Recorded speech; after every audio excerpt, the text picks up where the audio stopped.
I cut another field a couple days ago and just getting it tedded out right now.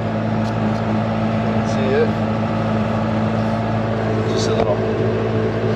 This one's 17 acres. This is the, I guess it's the biggest field that I have for myself. I do some custom ones that are bigger, but this hay settled out. So I cut it 2 days ago, so it kind of settled out low. So I don't have to drive over this one, so that wheel catches it all the way to the ground. Usually I like to ted the morning after I cut, and I usually cut all my hay at night, just how it works out. But I seem like I always get better drying when I cut it just right evening. And I cut this field, took me till about 2 in the morning, 2:30 in the morning. I started at 11 o'clock at night. Went home to help put the boys to sleep, and then I came back, got the mower hitched up, and got this field cut.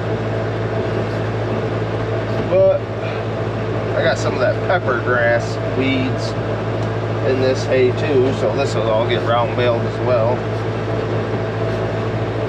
Yeah. All my other fields look good without any of that pepper grass. A lot of people don't want to see that in their hay, so I'll feed it to my own horse. And I got some cows, customers that have cows, or the buffalo farm, they'll probably buy some of it. But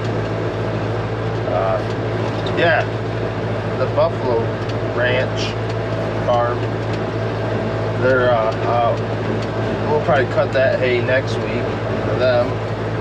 But that's really cool over there. I don't know, they probably got 40 some head of buffalo, 40, 50. They got a bunch of new calves this spring.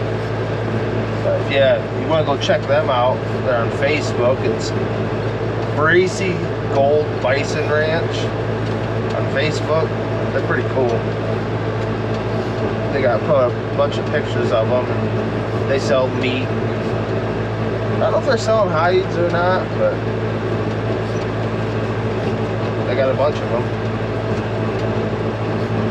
But we're just getting this tedded out this morning, and then I gotta go plant beans this afternoon. Morning. I don't know what time it is now, but I know it's still morning. So I gotta get the drill filled up, and we'll go get some beans planted back behind me. And then I think my dad's got some ground fit ahead of me. He's finishing up the corn right now down in Sylvania, so I'll probably have to go help him. He's moving there now, so I took the semi a little bit ago, the tanker, for fertilizer and seed, and we'll have to move the planter down there, I think. I don't know if that needs fit again. Usually our ground around here has to be gone over twice with the fitting tools, just because it gets kind of lumpy. We don't want to plant into lumps, just because it's been so dry lately. And if you have lumps, when you plant into those lumps, you won't have good seed to soil contact, and that seed will dry out and die. It'll sprout, dry out, and die. So we got to fit it pretty fine here. But oh yeah, if you see this thing in my ear, it's an earbud. I listen to books all the time when I'm working. So if you have any really good book suggestions, put them down in the comments. I'm always looking for different books to read. It's usually World War II books or earlier, or adventure books. Usually it's war books. I don't know why. The book I'm listening to now is A Land So Strange, the extraordinary tale of a shipwrecked Spaniard who walked across America in the 16th century. My brother suggested it. He said it was a good one, so it's alright so far. Some crazy stuff that he had to do, but yeah, if you have any good book suggestions, put them down in the comments.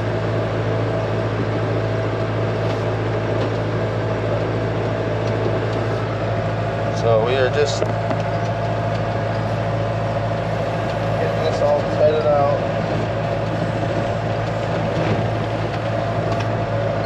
Yeah, I really like this Esch Tedder. Does a really good job of spreading it out evenly.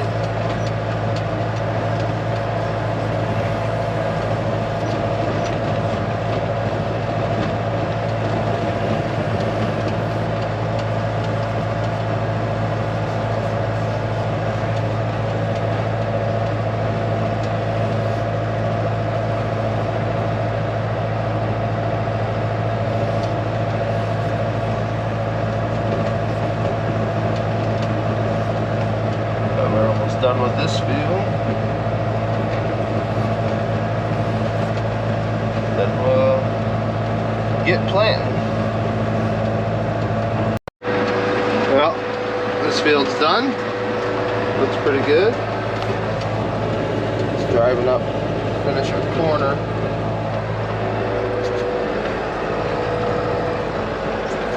Yeah, this tedder doesn't windrow it at all. All nice and even.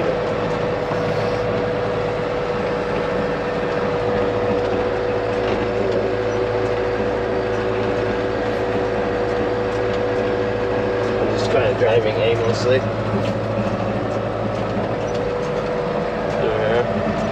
Yeah, it's like 90 degrees today, so time to break cutoffs out.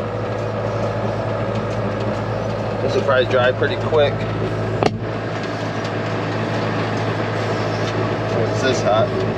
Really hot don't really mean it's going to dry. It's whatever your humidity is. If it's low humidity, then it'll dry a lot faster, a lot better. So the high humidity, if it is 90, don't dry very fast. But it's pretty low humidity. You can feel it when you rub your fingers together. That's how I can tell if the hay is getting, or if the dew is coming down when you're baling. If you rub your fingers together and they kind of stick, then it's humidity is getting, or dew or whatever, too high. So I can just stick my hand out the window and tell if it's getting too wet to continue baling. But generally, not every time. It's not an exact science. Even a science at all. But we are done with this field, finishing out this corner.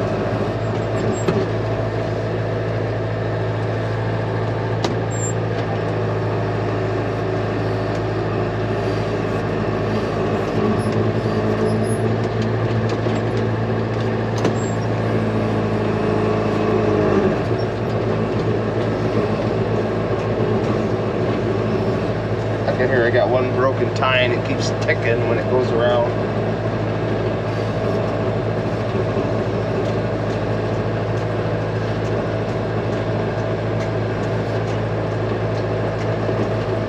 So I have to get that fixed. But we're done for now.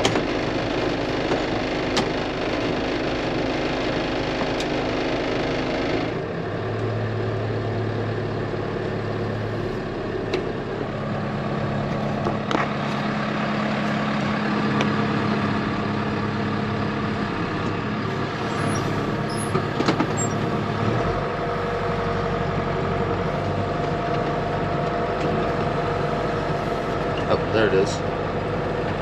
Usually when you break one, it'll cascade down and break the one on the next rotor and so on and so forth. It takes a little while.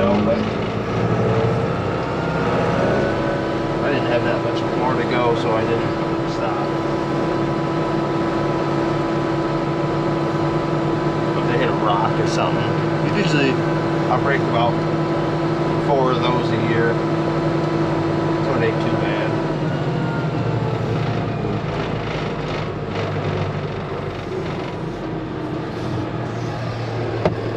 Just pulling back into the farm. Ready to go plant some beans. Like I said, I gotta go fit some ground first. My dad was fitting ahead of me, but he went down to go plant. So